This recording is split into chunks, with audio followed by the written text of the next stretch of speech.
నేటి వాక్య ధ్యానంలో యోబు గ్రంథం మనం చదువుకున్నాం. బైబిల్ గ్రంథంలో శ్రమలు అనగానే యోబు గుర్తొస్తాడు. పైగా ఇప్పుడు శ్రమల దినాలు అని ఏదో అంటుంటారు, అవి వచ్చినాయా? సరే, అవన్నీ మనమేం ఆలోచన చేయం కాబట్టి ఈ శ్రమల దినాల్లో యోబు గ్రంథాన్ని అందరూ బాగా స్టడీ చేస్తారు. శ్రమలు, ఓకే. ఈ రోజున మనము నేర్చుకునేటువంటి అంశము, అసలు శ్రమలు ఎందుకు వస్తాయి, కష్టాలు ఎందుకు వస్తాయి, కష్టాలు లేని వాళ్ళు ఎవరైనా ఉన్నారా అంటే మీరు ఎవరు, ఇక నేను అని ఎవరు చెప్పలేరు. అందరికీ కష్టాలు ఉంటాయి, శ్రమలు ఉంటాయి. దేవుడు ఉన్నాడు, విశ్వమంతటిని ఆయన నడిపిస్తున్నాడు. దేవుడు మంచివాడే. మరి దేవుడు ఇలాగ ఉన్నప్పుడు ఈ లోకంలో కష్టాలు ఎందుకు? కష్టాలు, శ్రమలు, ప్రాబ్లమ్స్ అని మాట్లాడుతున్నా, అవి ఎందుకు వస్తాయి? దేవుడు మనకు ఎందుకు వాటిని అనుమతిస్తాడు అనే అంశం ఈరోజు మనం నేర్చుకుంటున్నాం. చాలా ప్రాముఖ్యమైనటువంటి విషయాలు. కష్టాలు వచ్చినప్పుడు చాలామంది కృంగిపోయే వాళ్ళు ఉన్నారు, కష్టాల్లో నష్టపోయే వాళ్ళు ఉన్నారు. ఆ కష్టాలను బట్టి చాలామంది మరీ ఎక్కువైపోయి సూసైడ్లు చేసుకొని ఎక్కడికెక్కడికో దారి తీసేటువంటి పరిస్థితులు ఉంటాయి కదా. కాబట్టి దేవుని గ్రంథం నుండి అసలు ఈ కష్టాలు, శ్రమలు, వాటిని దేవుడు ఎందుకు అనుమతిస్తాడనేటువంటి విషయాన్ని కొంత వివరంగా మనం అర్థం చేసుకుందాం. వాటి పుట్టు పూర్వోత్తరాలు మొత్తం మీకు వస్తాయి, ఈరోజు అర్థమైపోవాలి మీకు. కష్టాలు అనగానే ముందు దేవుడు గుర్తొస్తాడు. దేవుడేమంటే నాకు ఈ కష్టాలు ఎందుకు అనేవాళ్ళు కొంతమంది అయితే,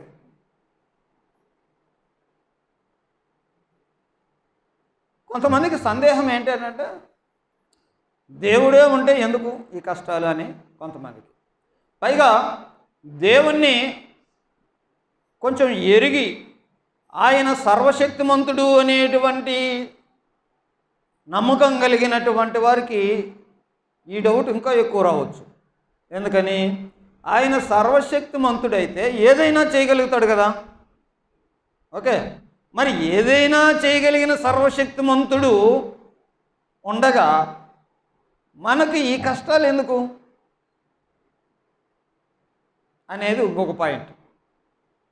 దేవుని గురించి దేవుడే ఉంటే ఎందుకు అనుకునేవాళ్ళు ఒక డౌట్ అయితే, దేవుడు సర్వశక్తిమంతుడే కనుక అయితే ఈ కష్టాలు ఎందుకు? ఆయన అన్నీ చేయగలుగుతాడు కదా, తీర్చేయగలుగుతాడు కదా, ఈ కష్టాలన్నింటినీ ఆపేయగలుగుతాడు కదా. మరి ఆయనే సర్వశక్తిమంతుడు, అలాంటి దేవుడు ఉంటే కష్టాలు ఎందుకు అనేది ఇంకొంచెం టెన్షన్. దానికంటే ఇంకా దేవుని గురించి ఇంకా తెలుసుకున్న వాళ్ళకి ఇంకా టెన్షన్ ఏంటంటే, దేవుడు ప్రేమ కలిగిన దేవుడు కదా. మరి దేవుడు ప్రేమ కలిగిన దేవుడే అయ్యంటే ఈ కష్టాలన్నీ ఎందుకు? ఎందుకనంటే ఏ తండ్రి అయినా తన పిల్లలు కష్టాలు పడాలని, ఇబ్బందులు పడాలని ఏ తండ్రి అనుకుంటాడా? సో దేవుణ్ణి నమ్ముతున్నామనే వాళ్ళకు ఈ కష్టాలు ఏంటి అబ్బా అని ఇంకా టెన్షన్. అర్థమవుతుందా మీకు?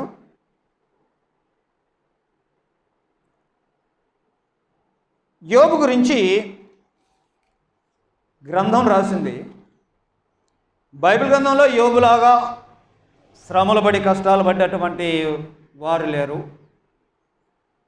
ఈయన గురించి కొన్ని వచనాలు అక్కడక్కడ మీకు చదివి నేను వినిపిస్తా. ఈయన స్టోరీ మొత్తం మీకు కొంత రౌండప్ చేసినట్టుగా అక్కడక్కడ మీకు చదివి వినిపిస్తా. మీరు నేను చదివే మాటలను గమనించండి. ఎందుకనంటే అసలు ఈ శ్రమలను దేవుడు ఎందుకు అనుమతిస్తాడు అనే పాయింట్ నీకు అర్థం కావడానికి యోబును మంచి పిక్చర్గా మనం అర్థం చేసుకోవచ్చు. చదువుకున్నటువంటి 1వ అధ్యాయం 12వ వచనముల వరకు మనం నేర్చుకున్నాం. అతను మంచివాడు, తప్పు చేయట్లేదు, యోబులో తప్పులేమి కనపడటం లేదు అనే విషయాలు చూస్తున్నాం.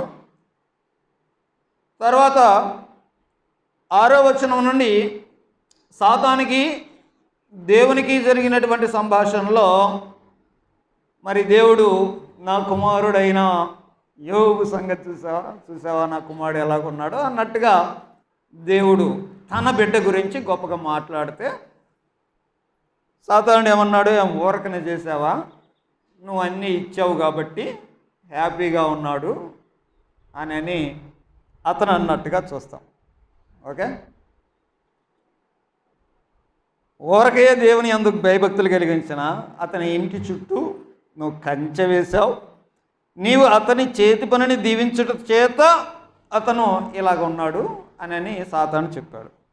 ఓహో అట్లంటావా, అయినను నీవు నువ్వు చేయి చాపి అతని కలిగిన సమస్తాన్ని మొత్తిని ఎడల అతడు నీ ముఖం ఎదుటనే దూషించి నిన్ను విడిచిపోతాడు. కాబట్టి అన్నీ బాగున్నాయి కాబట్టి బాగుంది మంచోడు అంటున్నావు, కానీ అవి కనుక తీసేస్తే నీ ముఖం మీదనే దూషిస్తాడయ్యా అని దేవునితో చెప్తున్నాడు సాతానుడు.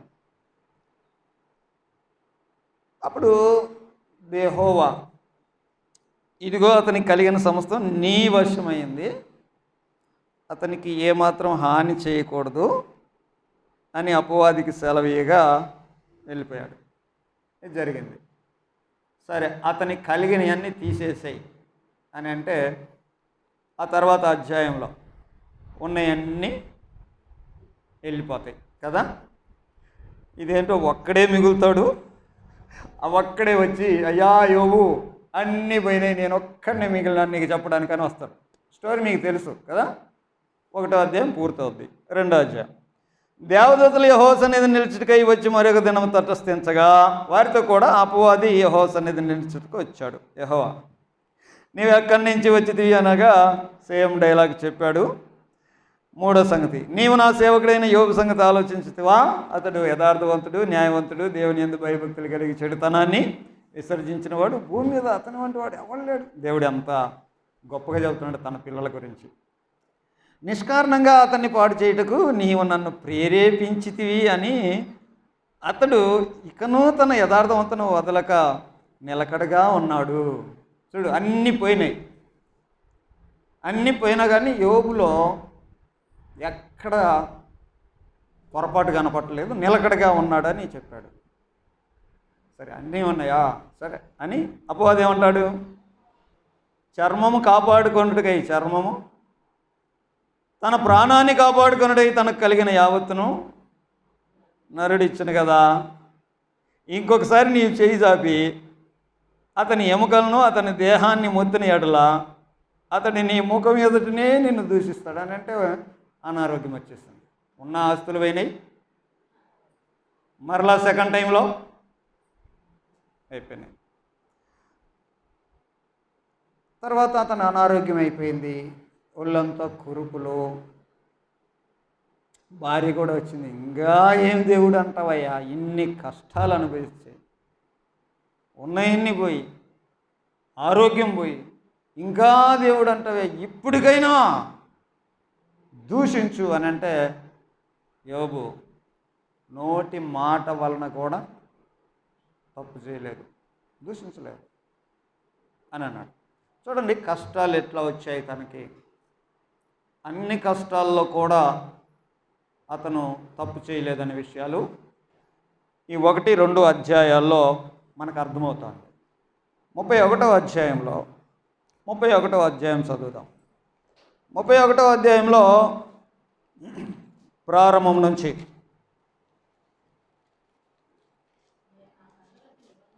నేను నా కన్నులతో నిబంధన చేసుకుంటుని కన్యకను నేను ఎలాగ చూస్తాను, అలాగ చేసిన ఎడల పరమందున్న దేవుని ఆజ్ఞని ఏమగును అని తన యథార్థత ఎలాగుంటుందో ఆ విషయాలు కూడా చెప్పాడు. యోబు స్టోరీ మీకు తెలుసు కాబట్టి ఓవరాల్గా ఏం జరిగిందనే విషయాలు చెప్తా ఉన్నా. తనకు కలిగినవన్నీ పోయినాయి, ఆరోగ్యం పోయింది, 3 ఫ్రెండ్స్ వచ్చారు. 3వ అధ్యాయంలో ఉంటాయి. 3వ అధ్యాయంలో 3 ఫ్రెండ్స్ వచ్చారు.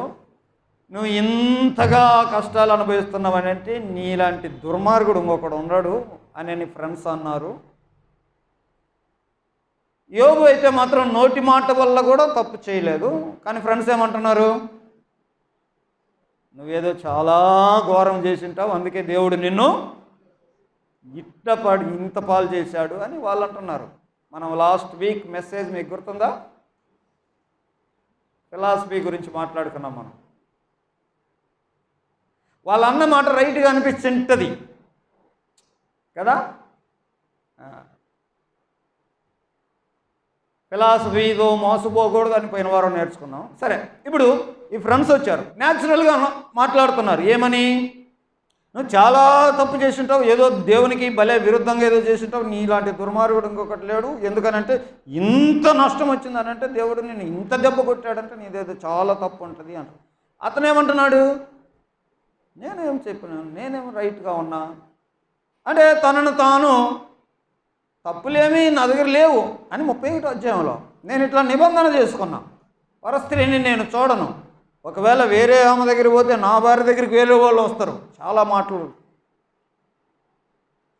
31వ అధ్యాయంలో అలా చెప్పాడు. 38వ అధ్యాయంలో యోబు పెద్ద మాట్లాడుతున్నావు, అసలు నీకేం తెలుసు అని 38వ అధ్యాయంలో దేవుడు మాట్లాడాడు. 38వ అధ్యాయం ప్రారంభం చదివితే ఆయన మాట్లాడినటువంటి మాటలు. అప్పుడు యెహోవా సుడిగాలిలో నుండి ఇలాగ యోబుకు. సో చూడండి, ఇన్ని అధ్యాయాలుగా ఈ నలుగురు స్నేహితుల మధ్యలో డిస్కషన్ జరుగుతూ ఉంది. కష్టాలు ఎందుకు వచ్చినాయి, శ్రమలు ఎందుకు వచ్చినాయి. యోబు ఒకచోట ఒక మాట అన్నాడు, ఏమన్నంటే అసలు నా పుట్టుక దినము అనేని పుట్టుక దినాన్ని దూషించుకున్నాడేమో కానీ దేవుని మాత్రం దూషించలే, తన యథార్థత. కాబట్టి 38వ అధ్యాయంలో దేవుడు అంటున్నాడు, జ్ఞానము లేని మాటలు చెప్పి ఆలోచనలు చెరుపుతున్న వీడెవడు, పౌరుషం తెచ్చుకొని నడుము బిగించుకో, నేను నీకు ప్రశ్న వేస్తా, నీవు దాన్ని నాకు చెప్పు. నేను భూమికి పునాదులు వేసినప్పుడు నువ్వెక్కడున్నావు, నీకు వివేకం కలిగి ఉన్నాడలా చెప్పు అని దేవుడు యోబుతో మాట్లాడినప్పుడు, అయ్యా నీ ముందు ఇంక మేమేం మాట్లాడతాం, సైలెంట్ అయిపోతాం అని 38వ అధ్యాయంలో ఆ డిస్కషన్. తర్వాత 42వ అధ్యాయంలో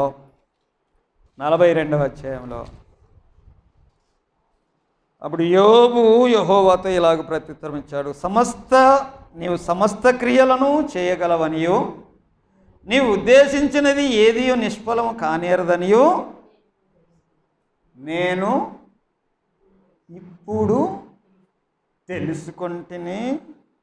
జ్ఞానము లేని మాటల చేత ఆలోచనను నిరర్ధకము చేయు ఈడెవడు, ఇలాగన వివేచన లేని వాడలైన నేను ఏమీ ఎరగక నా బుద్ధికి మించిన సంగతులను గూర్చి మాట్లాడి తిని, నేను మాట్లాడుకోరుచున్నాను, దయచేసి నా మాటలు ఆలకించు. యోబు, మా జ్ఞానం సరిపోదయ్యా, అసలు ఇవన్నీ ఎందుకు జరుగుతాయి, మాకు ఎట్లా తెలుస్తుందయ్యా, ఏదో తొందరపడి మాట్లాడినాం అని అన్నాడు. నాకు ఇప్పుడు అర్థమైంది, నీ ఎదుట నేనేం మాట్లాడలేను అని యోబు అన్నాడు.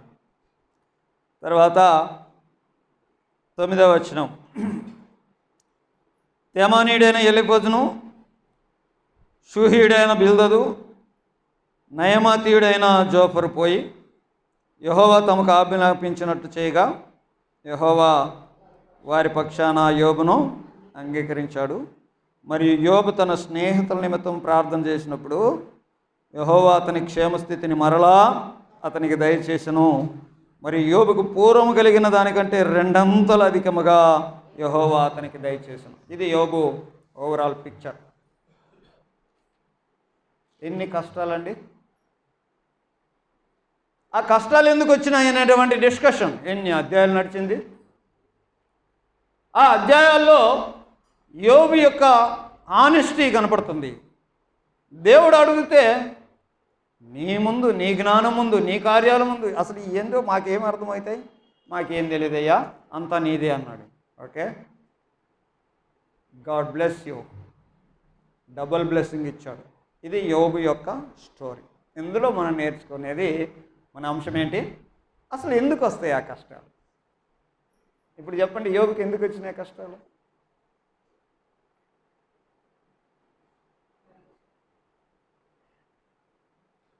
ఎందుకు వస్తాయి?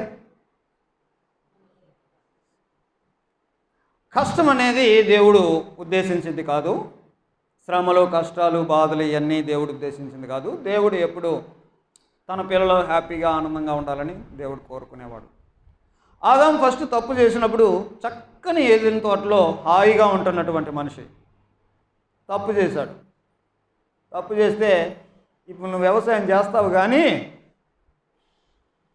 నువ్వు ఆహారం తినడానికి నువ్వు చెమట గారాల్సి వస్తుంది, చెమట గార్చాల్సి వస్తుంది.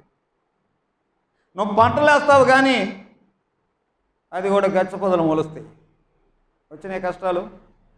కాబట్టి కష్టాలు అనేవి పాపాన్ని బట్టి వస్తాయి అని గుర్తుపెట్టుకోవాలి. 3 మాటలు చెప్తా నేను, గుర్తుపెట్టుకోండి. కష్టాలు ఎందుకు వస్తాయి, శ్రమలు ఎందుకు వస్తాయంటే మూలం మాత్రం పాపమే. పాపము వలన ఈ డిసడ్వాంటేజెస్ అన్నీ, కష్టాలు, శ్రమలు, బాధలు, దుఃఖాలు, ఇవన్నిటి కారణం ఏంటంటే దేవుడు కాదు, మాత్రం పాపం. మనిషి చేసిన పాపం అనే విషయం గుర్తుపెట్టుకోండి. పాపం ప్రవేశించింది కాబట్టి కష్టాలు వచ్చినాయి. లేకపోతే పాపం ప్రవేశించక ముందు ఏదైనా తోటలో వాళ్ళ కష్టాలు ఉన్నాయా? మీరు ఊహించండి, కష్టాలు ఉన్నాయా? కాబట్టి కష్టాలకు కారణం ఏంటి అని అంటే పాపం. ఇక్కడ 3 సంగతులు చెప్తానన్నాను. పాపం అని అంటే ఎవరి పాపం? 3 పాయింట్లు నేను బోర్డు మీద రాశా. ఈ 3 విషయాలు కొంచెం మనం ఆలోచన చేస్తూ ముందుకు సాగాం. పాపమే, కష్టాల కారణం పాపమే. పాపమే గనక లోకంలో లేకపోతే కష్టాలకు అవసరం లేదు.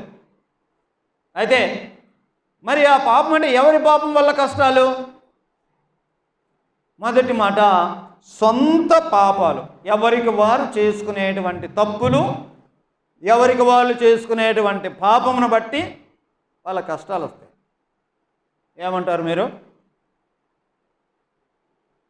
ఈ మధ్య చాలామంది యవనస్తులు అకాల మరణం చెందినట్టుగా చచ్చిపోయారు. ఏమైంది వాడికి అంటే, వాడి కిడ్నీలు పోయినాయంట. ఎందుకు పోయినాయంట? సమాధానం మీకు తెలుసు. ఏంది? తాగి తాగి తాగి కిడ్నీలు పోయినాయి, వాడి లంగ్స్ పాడైపోయినాయి. సిగరెట్లు తాగి తాగి తాగి. ఎందుకు వాడికి ఆ కష్టమైంది అంటే, ఎవరు చేసుకునే తప్పులకి వాళ్ళకి కష్టాలు వస్తాయి. ఏ పాపము చేసినా ఆ పాపానికి సంబంధించి ఏదో ఒక రూపంలో కష్టమైతే వస్తుంది. ఏమంటారు మీరు? ఏ తప్పు చెయ్యి, ఏ పాపం చెయ్యి, దానికి సంబంధించి ఏదో కష్టం, శ్రమ.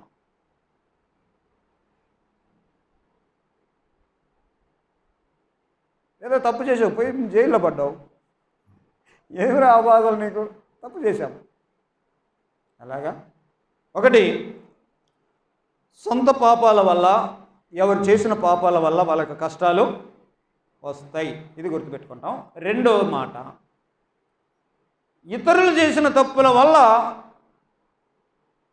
కొన్నిసార్లు కష్టాలు వస్తాయి. మీకేమైనా అర్థమవుతుందా? ఇతరులు చేసిన కష్టాల వల్ల, ఇతరులు చేసిన పాపాల వల్ల వీళ్ళకి కష్టాలు వస్తాయి. వేరే వాళ్ళు తప్పు చేశారు, శ్రమ ఇతనికి వచ్చింది. ఏదైనా ఉదాహరణ చెప్తారా?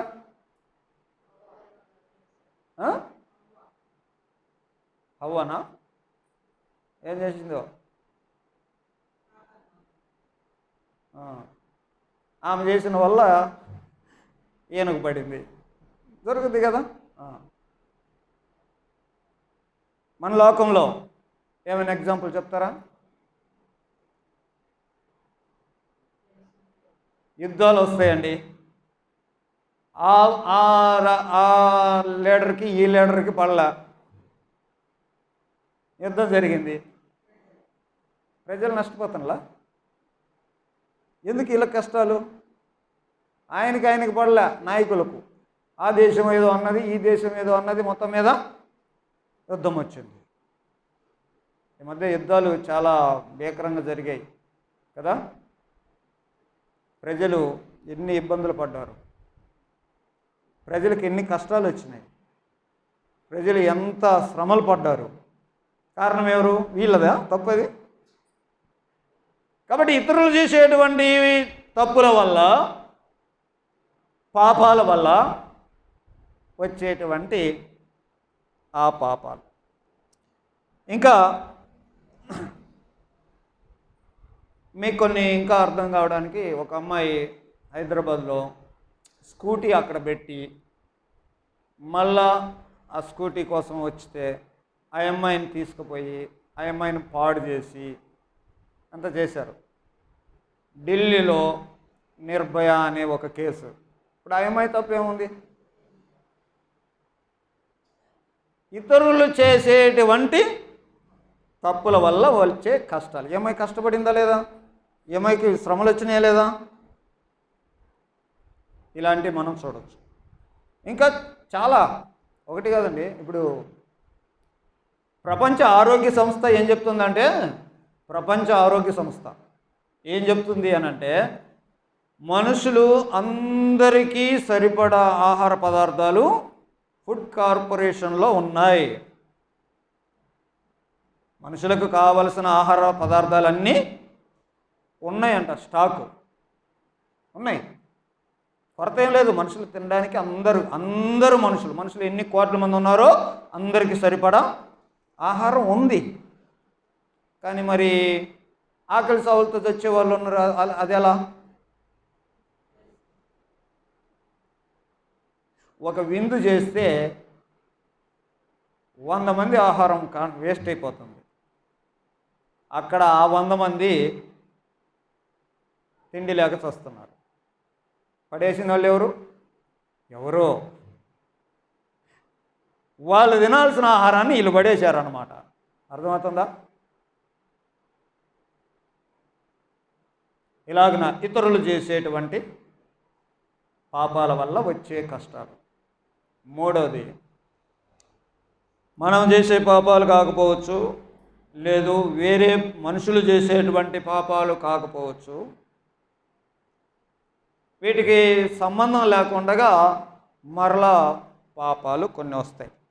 అది సాతాను వల్ల వచ్చేటువంటి శ్రమ, సాతాను చేసిన పాపం వల్ల, సాతాను చేసే పాపం వల్ల. మీకు కొంచెం అర్థం కావడానికి లూకాసు వార్త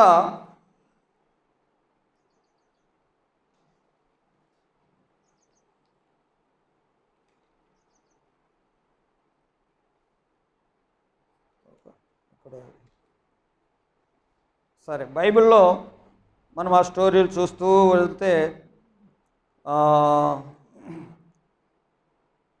13వ అధ్యాయం, లూకాసు వార్త 13వ అధ్యాయము 16వ వచనం. ఇదిగో 18 ఏండ్ల నుండి సాతాను బంధించిన అబ్రహాము కుమార్తె అయిన ఈమె, ఎవరేమే? నడుము వంగిపోయిన స్త్రీ. ఆమె నడుము వంగిపోయినటువంటి దాని కారణం ఎవరంట? యేసు ప్రభు చెప్తున్నాడు నేరుగా, సాతాను బంధించడం వల్ల ఆమెకి ఆ కష్టం వచ్చింది. వింటున్నారా? లోకంలో ఎలాగన కష్టాలు వస్తాయి, ఎలాగన కష్టాలు వస్తాయి. 3 మాటలు మాట్లాడాను. ఒకటి, వాళ్ళు సొంతంగా చేసుకున్న తప్పుల పాపాల వల్ల కష్టాలు వస్తాయి. 2, ఇతర మనుషులు చేసినటువంటి పాపాల వల్ల కష్టాలు వస్తాయి. 3, సాతాను చేసేటువంటి పాపాల వల్ల మనిషి కష్టాలు వస్తాయి. ఇక ఏ కష్టం అన్నా తీసుకో, ఈ 3లో ఏదో ఒకటి ఉంటుంది. నీ కష్టం వచ్చింది, ఈ 3లో ఏదో ఒకటి అయి ఉంటుంది, అంతకు మించి లేదు.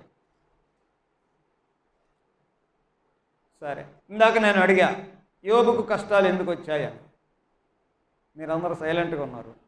ఇప్పుడు చెప్పండి. ఈ మూడిట్లో ఏదో ఒకటి ఉంటుంది అన్నాం కదా. సాతానేగా రీజన్.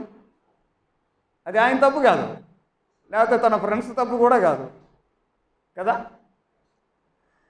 సో యోబు కూడా తెలీదు అది సాతాను యొక్క పని అని.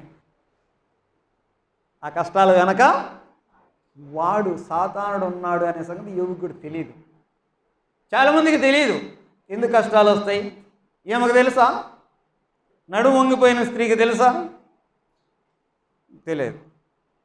ప్రేమ దేవుని పిల్లారా, ఈ మూడు సంగతుల గురించి ఎందుకు నీవు తప్పు చేశావు, దానికి కష్టాలు ఎందుకు రావాలా?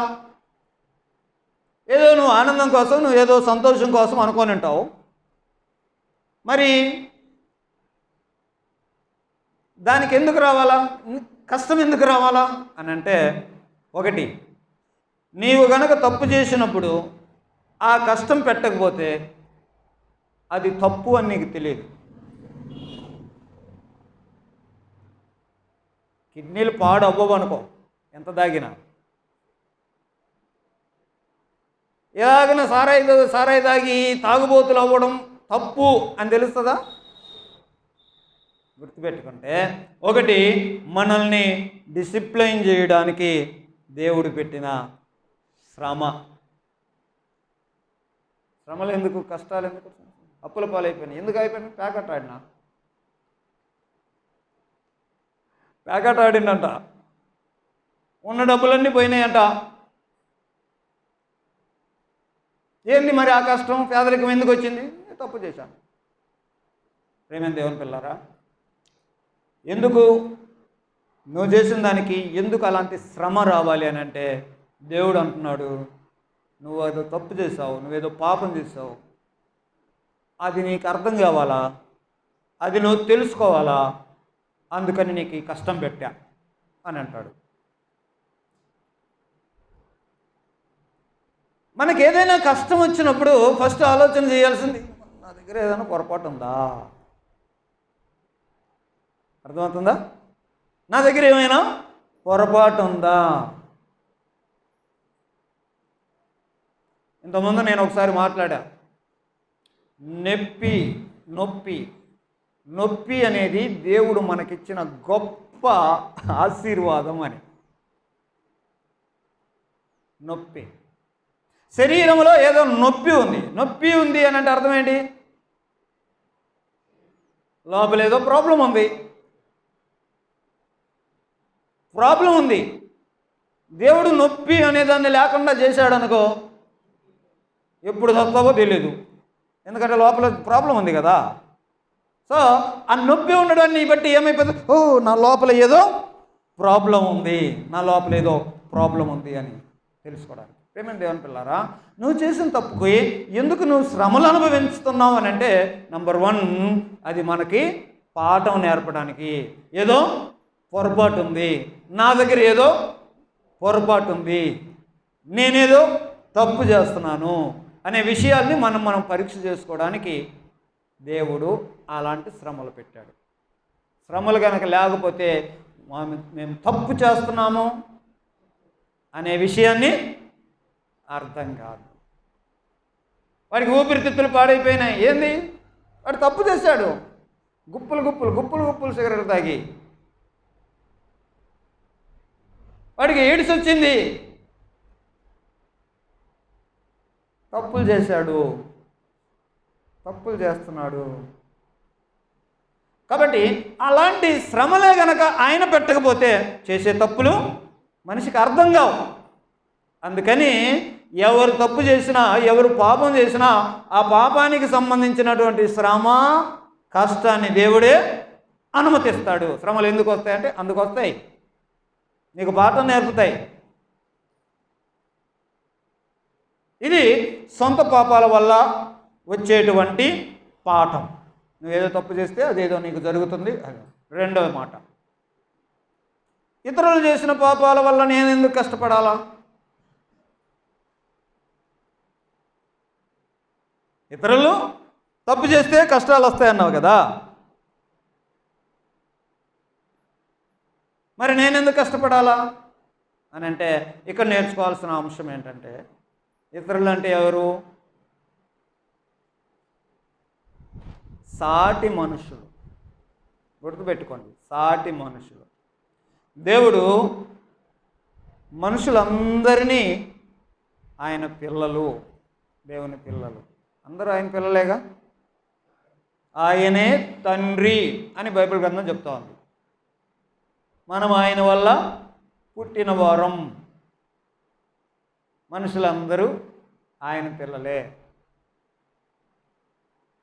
మరి పిల్లలు ఒకరినొకరితో ఎలాగ ఉండాలి? మరి దేవుని కోణం ఆలోచన చేస్తే, దేవుని కోణం ఆలోచన చేస్తే చూడండి, 4 పిల్లలు ఉన్నారు. 4 పిల్లలకి ఇంట్లో ప్రాబ్లం వచ్చింది, గొడవలు పడుతుంటారు. ఆ గొడవల్ని సర్దుమనపడానికి సరైన మార్గం, రే నువ్వు ఇటు కూర్చోపో, నువ్వు ఆ రూమ్లోకి పో, నువ్వు ఈ రూమ్లోకి పో, నువ్వు ఇటు కూర్చోరా అని అందరిని విడగొట్టామనుకో, ప్రాబ్లం సాల్వ్ కదా. కానీ దేవుడు ఇట్లా అందరినీ ఎవరికి వాళ్ళు అన్నట్టుగా ఉండాలని దేవుడు కోరుకోవట్లా. మీరు అర్థం చేసుకోవాలా? ఎవరికి వాళ్ళు ఉండండి అని దేవుడు కోరుకోవట్లా. God wants a family. నా పిల్లలందరూ కలిసి ఉండాలా, నా పిల్లలందరూ ఒకరినొకరు సహోదర ప్రేమ కలిగిన వారిగా ఉండాలా, నా పిల్లలందరూ ఒకటిగా ఉండాలా. ఇది దేవుని యొక్క ఆశ. అందుకే మనుషుల్ని సమాజంలో పుట్టించాడు, మనుషుల్ని సమాజముగా ఉంచుతాడు. మనిషికి కనెక్షన్ లేకపోతే మనిషి బ్రతకలేడు. మీరేమనుకుంటున్నారు? భార్య లేకపోతే భర్త ఎంతకాలం బ్రతుకుతాడు? నువ్వు చెప్పులే. వితండవాదం చేయకు. కానీ అది దేవుని ప్రణాళిక. అంటే ఒక్కరినైనా ఉండొచ్చు. ఏమి భార్య లేకపోతే వంట చేయడానికి హోటళ్ళు లేవా, బట్టలు ఉతకడానికి వాషింగ్ మిషన్లు లేవా? ఇట్లాంటివి మాట్లాడుకో. అందుకాదు దేవుడు మనల్ని పుట్టించింది. మనుషులందరూ ఒకరికొకరు అన్యోన్య సహవాసం కలిగి ఒకరినొకరు ప్రేమించుకుంటూ ఉండాలి అనే విషయాన్ని దేవుడు కోరుకుంటున్నాడు. అది మనుషుల్లో ఆశిస్తూ ఉన్నాడు. ఆయన ఒక ఫ్యామిలీని కోరుకుంటున్నాడు, ఇతరులను ప్రేమించాలి అని కోరుకుంటున్నాడు. మరి ప్రేమిస్తే అవతల వాడికి ఎందుకు కష్టం వచ్చింది? వీడు తప్పు చేస్తే వచ్చింది. అర్థమవుతుందా మీకు? కాబట్టి వేరే వాళ్ళు చేసినటువంటి తప్పులకి మేము ఎందుకు బాధలు పడాలి, మాకెందుకు శ్రమలు అని అంటే, మనుషులందరూ తెలుసుకోవాల్సిన విషయం ఏంటంటే, నువ్వు చేస్తే తప్పు అవతల వాళ్ళ మీదకి ఎఫెక్ట్ పడుద్ది. కానీ దేవుడి పిల్లలుగా మనము ఒకరినొకరు ప్రేమించుకుంటూ ఒకరొకరు హెల్ప్ఫుల్గా ఉండాలి అని నేర్చుకోవడానికి. సొంత పాపాల వల్ల శ్రమలు వస్తే ఏమి నేర్చుకుంటాం? ఏదో మనలో తప్పు జరిగింది అని. ఇతరుల పాపాల వల్ల కష్టాలు వస్తున్నాయని అంటే ఏమి నేర్చుకుంటాం? ఇతరులకి కష్టాలు పాలు చేయడానికి కాదు, మనం ఉంది ఇతరుల్ని ప్రేమించడానికి అని తెలుసుకోవాలి. ఇప్పుడు మూడోది నేర్చుకుంటాం, సాతాను వల్ల ఎందుకు మరి, దాని నుండి ఏం నేర్చుకోవాలి. సాతాను వల్ల కష్టం వచ్చింది, అది మనకు సంబంధం లేదు, తోటి మనుషులకు సంబంధం లేదు. సాతాను చేసిన తప్పు వల్ల మనకి ఎందుకు కష్టాలు? ప్రేమ దేవుని పిల్లరా, మనకు తెలియదు సాతాను వల్ల ఈ కష్టం వచ్చింది అని. ఇప్పుడు ఆ సాతాను వల్ల కష్టం ఎందుకు వచ్చింది అనే సంగతి మనకు తెలియదు. ఎందుకనంటే ఇందాక కొన్ని మనం ఎగ్జాంపుల్ చూసాం. ఆమెకు తెలుసా నడుము వంగిపోయిన స్త్రీకి? తెలియదు. యోబుకు తెలుసా? కానీ దేవునికి తెలుసు కదా. కానీ దేవునికి తెలుసు. పిల్లరా, ఇప్పుడు కొన్ని మనకి సంబంధం లేకుండా వచ్చే కొన్ని అని అన్నాం. వాటిలో ఇవి ఎగ్జాంపుల్స్గా కూడా తీసుకోవచ్చు. ఏంటంటే భూకంపాలు,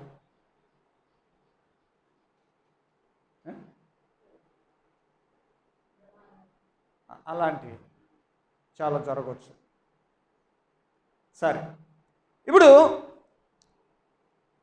సాతాను వల్ల వచ్చేటువంటి కష్టాలు అవి మనకి ఇప్పుడు తెలియదు, కానీ అది దేవునికి తెలుసు. ఒకరోజు మనము మహిమలోకి వెళ్ళిన తర్వాత తెలుస్తాయేమో. ఇప్పుడు యోబును మనం చూసాం కదా, యోబును మనం చూసాం. కష్టం ఎందుకు వచ్చిందో మొత్తం మీద తెలియదు, కానీ దేవుని నోటితో కూడా దూషించట్లేదు. కానీ దేవునికి తెలుసు. దేవుడు అన్నాడు కదా, నీకేం తెలుసురా, నీకేం తెలుసు అబ్బాయి, నిలబడు, నేను అడుగుతాను, నువ్వు చెప్పు, ఇవన్నీ నీకు తెలుసా, నువ్వు నీ ఫ్రెండ్స్ పెద్ద డిస్కషన్ చేసుకుంటున్నారు అన్నాడు కదా దేవుడు.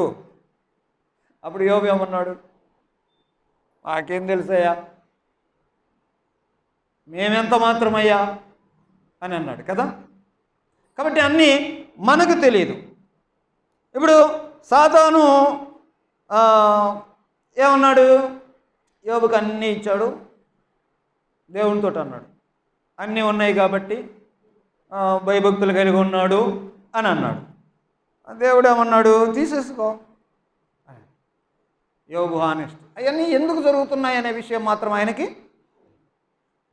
ఉన్న ఆస్తి అంతా పోయింది, ఎందుకు పోయిందో తెలియదు. ఆరోగ్యం పోయింది, ఎందుకు పోయిందో తెలియదు. కష్టాలు వచ్చాయి, ఎందుకు వచ్చాయో తెలియదు. అర్థం చేసుకోండి ఈ మాటలో. నీ కష్టం వచ్చింది, ఎందుకు వచ్చిందో తెలియదు. మొదటి రెండైతే అర్థమైపోయినాయి, ఇది ఎందుకో అర్థం కాల. యోబు తన పుట్టుక దినాన్ని దూషించుకున్నాడు, కానీ దేవుణ్ణి మాత్రం దూషించలే. భార్య చెప్తే భార్యను కూడా మూర్ఖురాలాగా మాట్లాడుతున్నావు, ఆయన మంచి ఇచ్చినప్పుడు తీసుకోవడమేనా, ఆయన ఏదైనా ఇలాంటి అనుమతిస్తే తీసుకోకూడదా అని ఆ కష్టాల్లో కూడా తన యథార్థతని తాను సరిగ్గా మాట్లాడాడు. ఆఖరికి నేను అయ్యా నీకే తెలుసు అయ్యా, మాకేం తెలుసు అని ఒప్పుకున్నాడు తన అజ్ఞానాన్ని. ప్రేమైన దేవుని పిల్లారా, ఇవి కష్టాలకి కలిగిన కారణాలు. 3 మాటలు మాట్లాడాను. అందులో నీ తప్పుల వల్లన్నా కష్టం వచ్చింటుంది, నీకున్న కష్టం. 2, వేరే వాళ్ళు చేసిన తప్పుల వల్లన్నా నీకు ఈ కష్టాలు వచ్చింటాయి. 3, నీకు తెలియదు కానీ సాతాను చేసిన పాపం వల్లన్నా ఈ కష్టాలు వచ్చింటాయి. క్రైస్తవులుగా మరి ఈ కష్టాలని మనం ఎలాగైనా డీల్ చేసుకోవాలి, ఎలాగైన మనము ఈ కష్టాలని ఎందుకు ఎలా అప్రోచ్ అవ్వాలి, ఎలా చూడాలి అనే విషయాలు చెప్పి నేను ముగిస్తాను. 1, ఈ కష్టాలు ఆలోచన చేస్తూ ఉంటే క్రైస్తవులు కష్టాలు ఉన్నాయి చూస్తారు. ఎలా చూస్తారు ఈ కష్టాలని అని అంటే, క్రైస్తవులు చూడాల్సిన విధం ఏంటంటే, ఈ కష్టాలను చూసేటువంటి మనం రాబోయే లోకంలో ఉన్న కష్టాలను చూస్తుంటాం. రాబోయే లోకం అంటే కష్టాలు ఉన్న లోకం ఏ లోకం? అగ్ని ఆరదు, పురుగు చావదు, అక్కడ ఏడుపు, పండ్లు గొరుకుట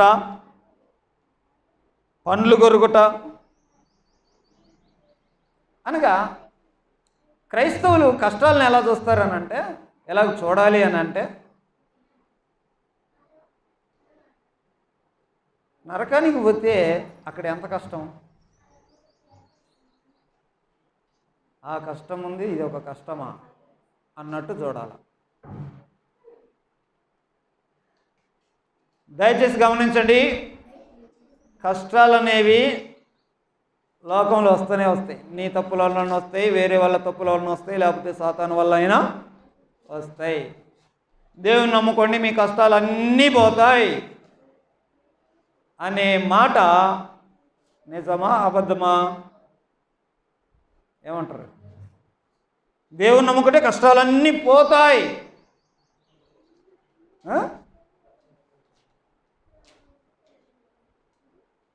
లోకములో మీకు శ్రమ కలుగును. మీరు నా వారుగా ఉన్నప్పటికీ కూడా లోకములో ఉన్నారు కాబట్టి లోకములో మీకు శ్రమ కలుగును. అయితే ధైర్యంగా ఉండండి, నేను ఈ లోకాన్నే జయించాను అని చెప్పాడు. కాబట్టి క్రైస్తవుల కష్టాలని, వచ్చినటువంటి కష్టాలని ఎలా డీల్ చేయాలని అంటే, నరకంలో ఉండే కష్టాల ముందు ఇవి ఒక కష్టాలా అన్నట్టుగా చూడాలి. ఇవి ఒక కష్టాలా? ప్రేమైన దేవుని పిల్లారా, క్రైస్తవులు ఒకరోజు పరలోకం వెళ్ళిన తర్వాత కళ్ళు తెరిచి చూస్తే అసలు ఈ పడిన కష్టాలన్నీ, వచ్చిన శ్రమలన్నీ ఏదో ఒక పీడకల్లాగా ఉంటాయి అంతే, అంతకు మించి ఏముండదు.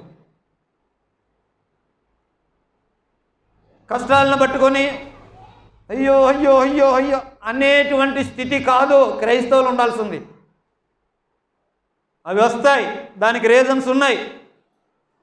సొంత పాపాలు ఎందుకు వస్తాయో నేర్చుకోవడానికి రీజన్ చెప్పాడు.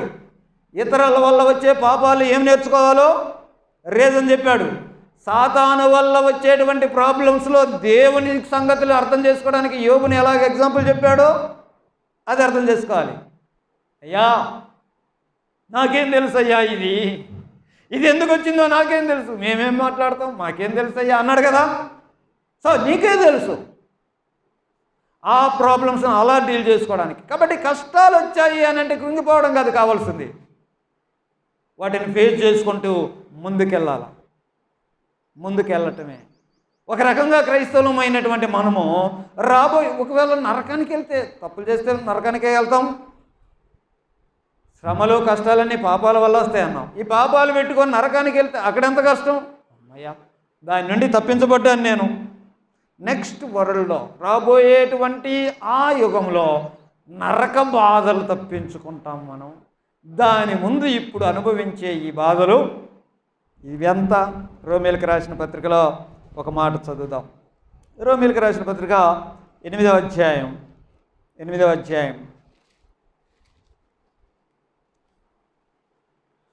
18వ వచనం నుండి చదువుతున్నా వినండి. రోమీయులకు రాసిన పత్రిక 8వ అధ్యాయం 18 నుండి. మన ఎడల ప్రత్యక్షము కాబోవు మహిమ ఎదుట ఇప్పటి కాలపు శ్రమలు ఎనదగినవి కావు అని ఎంచుకొనుచున్నాను. అది ఇంతకు మించిన మాట ఇంకేం చెప్తాం?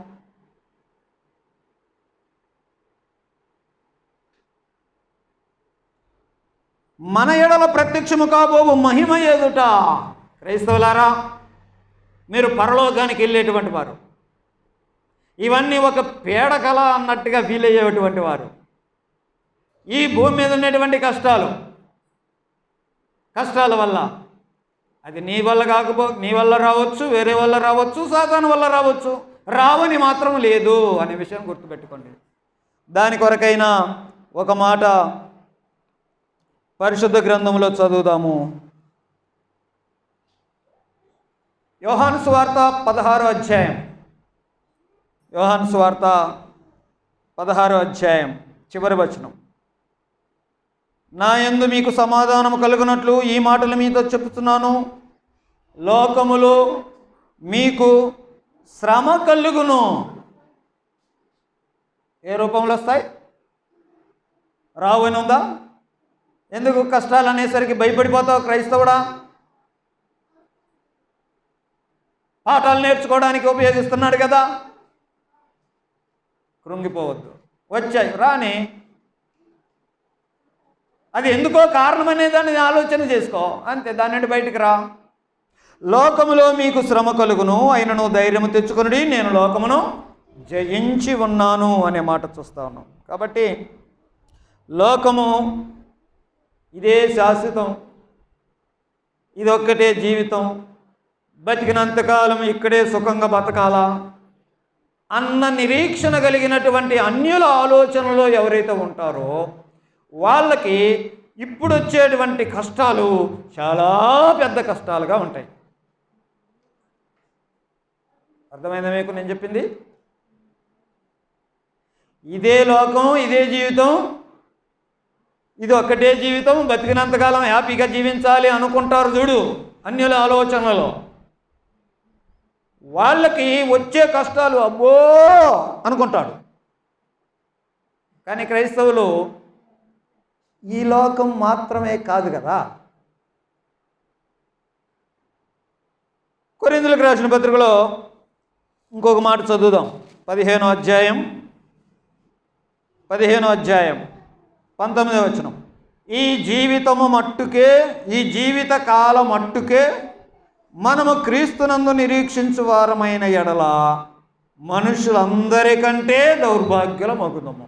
కాబట్టి ఈ ఒక్క జీవితమే కాదు. ఎందుకనంటే ఇప్పుడు చనిపోయి రేపు కళ్ళు తెరిచి దేవుని దగ్గర ఉండాలి కదా.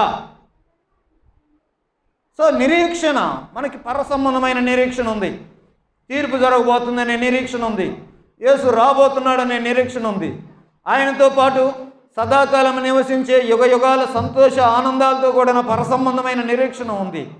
మనం పరలోక పౌరస్థితి కలిగిన వారంగానే నిరీక్షణ ఉంది. క్రైస్తవులారా, మీరు అక్కడికి వెళ్ళాల్సినటువంటి వారు కదా. మరి ఈ కష్టాల విషయంలో మీరు ఎలా ట్రీట్ చేస్తాం? అమ్మో, నరకంతో పోల్చుకుంటే ఈ యొక్క కష్టాలా రాని ఏమవుతుంది అన్నట్టు క్రైస్తవులు చూడాలి. అది మనము అర్థం చేసుకోవాలి. వీళ్ళారా, ఇది ఈ నరక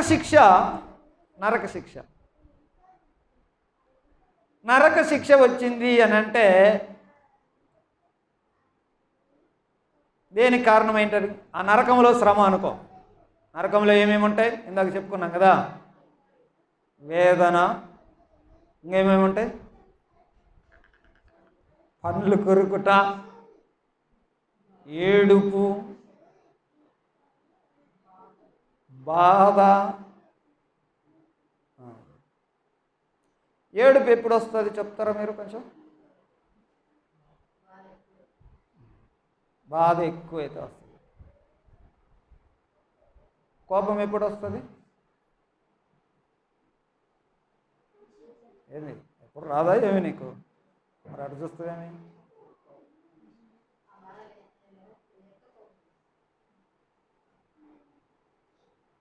అసహనం ఎక్కువైతే కోపం వస్తుంది.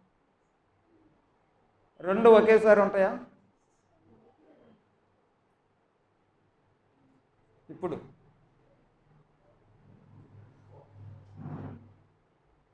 బాధ కోపం రెండు ఉంటాయా? ఇప్పుడు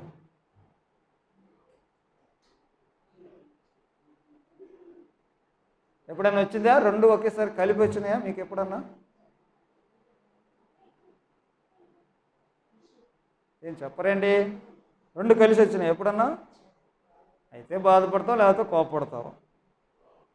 కానీ పరలోకంలో రెండు కలిసి, నరకంలో రెండు కలిసి వస్తాయి. ఒకటి తట్టుకోలేక బాధ. ఈ బాధకు కారణమైన ఆయన మీద కోపం. ఎవరు వాడు? కష్టాల కారణాలు 3 చెప్పాము. నరకానికి వెళ్ళడానికి, నరకంలో పడేటువంటి ఆ బాధ, ఆ నరక శిక్ష, నరక శ్రమలకి కారణం ఎవరు చెప్పండి? సాతానుడా? సాతాను చేసినటువంటి వాటి వల్ల నరకానికి ఊడి వెళ్ళడు. గుర్తుపెట్టుకోండి. ఈ రెండిటి వల్ల నరకానికి వెళ్తారే కానీ సాతాను చేసేటువంటి పాపాల వల్ల ఏదో, ఇప్పుడు యోబు ఉంది, కష్టాలు వచ్చినాయి. ఆ కష్టాల వల్ల నువ్వు తప్పు చేశామని నరకంలో వేయడానికి అవసరమేమి లేదు. నరకంలో పడ్డావు అని అంటే మొదటి 2 అది గుర్తుపెట్టుకున్నాం. క్రైస్తవులు నరకంతో పోల్చుకొని రాబోయే ఆ శిక్ష, ఆ శ్రమలతో పోల్చుకుంటారు. ఇప్పటి కాలంలో ఉన్న శ్రమలు, ఇప్పటి కాలపు శ్రమలు వాటితో పోల్చుకుంటే ఈ ఒక కష్టాలని ట్రీట్ చేయాలా క్రైస్తవులు. ఇంకొక విషయాన్ని ఎలా చూసుకుంటారు, ఎలాగ చూసుకోవాలి అని అంటే, అసలు ఈ కష్టాలు, శ్రమలు ఉన్నాయి కదా, ఈ శ్రమలన్నిటినీ యేసుప్రభు దగ్గరికి తీసుకెళ్తారు. యేసుప్రభు శ్రమల మీద ధ్యానం చేస్తారు. యేసు ప్రభు శిలువ శ్రమల మీద ధ్యానం చేస్తారు. చేయాల. ఎందుకనంటే యేసును శ్రమల పాలు చేశాడు కదా పరిశుద్ధుడైనటువంటి యేసు ప్రభు. శ్రమల పాలయ్యాడు. ఏ తప్పు లేదు. నేర్చుకోవా పాఠం. నీకు వచ్చింది కష్టం, కష్టం అయితే ఏడ్చుకుంటూ కూర్చోవాలా? ఒకసారి యేసు ప్రభువుని ఆలోచన చేయి. ఆయన ఏ తప్పు చేశాడని శ్రమల పాలవుతున్నాడు? యేసు పొందిన శ్రమల దగ్గర ఇప్పటి కాలంలో శ్రమ పడుతున్న క్రైస్తవులు నేర్చుకుంటూ ఉంటాము. ఏదో ఎవరో మాట అన్నారు నిన్ను, నువ్వేమనలా. మరి ఆ వచ్చినటువంటి ఆ కష్టాన్ని ఎలా ఫేస్ చేయాలా నువ్వు? ఒకసారి యేసు శ్రమలను ఆలోచన చేస్తావు. ఆయనలో ఏ తప్పు లేదు. ఆయనలో నోట కపటం లేదు, దూషించలేదు, పాపం చేయలేదు. మరి కష్టాలు పడ్డాడు కదా, అక్కడ నేర్చుకుంటాం. ఓకే, రాని క్రైస్తవులారా, వచ్చేటువంటి శ్రమలను ఎలా డీల్ చేసుకోవాలో ఆ విషయాలు చెప్తా ఉన్నా. ఆ విషయాలని మీరు నేర్చుకోండి. యేసు ప్రభు ఆయన శ్రమల గురించి ఆలోచన చేస్తుంటాయి. ఆయన సిలువలో అన్నాడు, ఏలీ ఏలీ లమా సబక్తాని. దాని అర్థం ఏంటి చెప్పండి? నా దేవా నా దేవా ఎందుకు. పాయింట్ మీరు అర్థం చేసుకోండి. ఎందుకు ఎందుకు ఇప్పుడు నీ కష్టాలు వస్తున్నాయి, ఏం చేయాలా? యేసు ప్రభు దగ్గర ఏమి నేర్చుకోవాలా?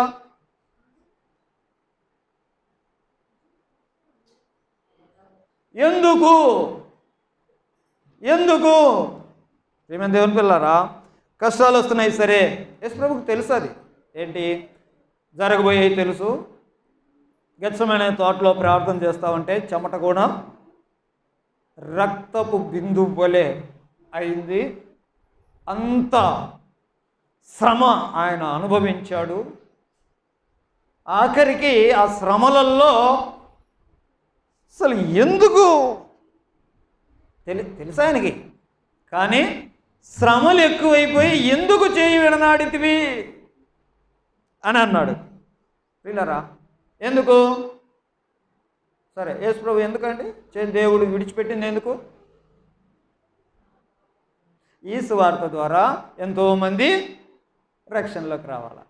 నువ్వు అలాగే శ్రమలు పడడం ద్వారా ఎంతోమంది నరకపు శ్రమల నుండి బయటికి రావాలి. అది దేవుని చిత్తం కదా. ఇప్పుడు నీ కష్టాలు వస్తున్నాయి, క్రైస్తవులా నీ కష్టాలు వస్తున్నాయి. యేసు ప్రభువుని జ్ఞాపకం చేసుకో. మొదటి మాట ఏం జ్ఞాపకం చేసుకున్నా అంటే అకారణంగా ఆయన పడ్డాడు కదా. సరే, అకారణంగా నా మీదకి వచ్చిండొచ్చు. దాన్ని పెద్ద తీసుకొని వాళ్ళ మీదకి మళ్ళీ కేసులు పెట్టి గోళలు పెట్టి ఈ పంచాయతీలన్నీ వద్దు క్రైస్తవులకి. యేసు ప్రభు అలా ఎప్పుడూ చేయలే. ఆయన వీధులలో కేకలు వేయలేదు, వేస్తున్నాడు అంతే. ఓకే, ఒకటి ఎందుకు? ఈ కష్టాల వల్ల ఏ వరకు బ్లెస్సింగ్ ఉంది. నువ్వు ఎదుర్కొంటున్నటువంటి నీ నష్టం వల్ల, నీ శ్రమల వల్ల ఎవరికో బ్లెస్సింగ్ ఉంది. ఒక ఫ్యామిలీ కష్టాల్లో ఉంది, చూసావు, ఒక 1000 రూపాయలు తెలియకుండా ఇచ్చేసావు. నువ్వు ఇచ్చావని కూడా వాళ్ళకి తెలియదు. 1000 రూపాయలు నువ్వు నష్టపోయినావు. ఇది నష్టం. ఎందుకు ఈ నష్టమైంది? వేరే వాళ్ళకి మేలు జరిగింది కదా. కాబట్టి ఈ విషయాన్ని ఎందుకు అని అంటే ఎప్పుడు చెప్తాడండి ఇవన్నీ మనకు దేవుడు? పలానా రోజు పలానా కష్టం వచ్చింది, పలానా రోజు పలానా శ్రమ వచ్చింది, పలానా రోజు పలానా శోధన వచ్చింది. ఎందుకు? ఇప్పుడు తెలిసిందా? ఇప్పుడు తెలియదు. కానీ ఒక రోజున దేవుడు మనకన్నీ, ఒక రోజున అన్నీ చెప్పదు. పలానా రోజు పలానా వచ్చింది చూసావా, ఆ రోజు నువ్వు ఇటు గట్టిగా నిలబడ్డావు చూడు. యోబు స్టోరీ మొత్తంగా మీకు ఎందుకు చెప్పానో ఇంక అర్థమైపోయింది మీకు కదండి. ఎందుకు యోబుకు చెప్పాడా దేవుడు? చెప్పాడా? కానీ చెప్తాడా తర్వాత? అమ్మా దేవా, అసలు ఆ రోజు యోబు ఫీలింగ్స్ ఊహించుకుంటేనే ఒళ్ళు పులకరెత్తుంది కదా. నా మీద ఎంత జరిగిందా అయ్యా. కాబట్టి ఈ లోకంలో ఇప్పుడు వచ్చేటువంటి శ్రమలు ప్రియులారా అర్థం చేసుకోండి, 3 రకాలుగా రావచ్చు అనే విషయాలు చూసాం. కష్టాలు అనేవి వస్తాయి, శ్రమలు అనేవి వస్తాయి.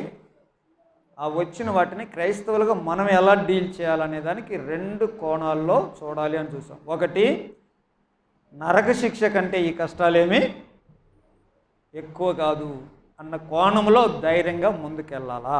లోకంలో మీకు శ్రమలు వస్తాయి, ధైర్యంగా ఉండండి అని చెప్పాడు కాబట్టి శ్రమలు వచ్చినప్పుడు కుంగిపోకూడదు. ఈ కష్టాలు పెద్ద కష్టాలు కాదు అని అనుకోవాలి. సమస్యను పెద్దగా చూస్తే దేవుడు చిన్నగా కనపడతాడు. దేవుణ్ణి పెద్దగా చూస్తే సమస్య అలాగున శ్రమల్ని చూడాల్సిన అవసరం ఒకటి. 2, నీకు వచ్చినటువంటి ఈ కష్టాలు, ఈ శ్రమలలో యేసు యొక్క శిలువ శ్రమలని నువ్వు చూసుకోవాలి. ఆయన ఎందుకయ్యా అని అన్నాడు, ఓకే అడుగు ఎందుకో. ఇప్పుడు చెప్పకపోయినా కూడా ఇప్పుడు నీకు కష్టం ఎందుకు వచ్చిందో ఒక దినాన ఆయన నీకు బయలుపరుస్తాడు మహిమలో. మన ఎడల ప్రత్యక్షము కాబోవు మహిమలో. దాని కొరకు, దేవుని మహిమ కొరకు మనం శ్రమలు అనుభవిస్తే ఎంత భాగ్యం. రాని. So be ready to face sufferings. కష్టాలు వస్తాయి, రాని. సో కుంగిపోవాల్సిన అవసరం ఏమీ లేదు. ఈ మాటలు మిమ్మల్ని అందరినీ కష్టాల కొరకు సిద్ధపరుస్తున్నాయి. కష్టాలు వచ్చినప్పుడు కృంగిపోకుండా ధైర్యంగా ఉండాలి అనేటువంటి ఆ ఉద్దేశాన్ని మీలో పుట్టిస్తున్నాయని నమ్ముతున్నాను. ఏమంటారు? ప్రార్థన. మహాపరిశుద్ధుడైన తండ్రి, స్తోత్రాలు. మాకు వచ్చే కష్టాలు చాలా ఉన్నాయి. వాటి కారణాలు వచ్చినప్పుడు వాటి విషయాలు, వాటిలో మేము నేర్చుకోవాల్సినవి, వాటిని ఎదుర్కోవాల్సినటువంటి విషయాలు, క్రమాలు సమస్తం మాకు బోధించినందుకు స్తోత్రాలు. కాబట్టి ఈ లోకంలో బ్రతుకున్నంతకాలం వచ్చే కష్టాలు, శ్రమల విషయాల్లో మాకు నీ కృప లేకపోతే మేము బలహీనమైపోతాం. దయతో మీ కృపలో మమ్మల్ని బలపరచండి. శోధన, కష్టాలు, హింసలు, శ్రమలు అనుభవించడానికి మాకు కావలసినటువంటి శక్తి ప్రసాదించండి అని యేసుక్రీస్తు నామములో ప్రార్థిస్తున్నాము తండ్రి. ఆమేన్.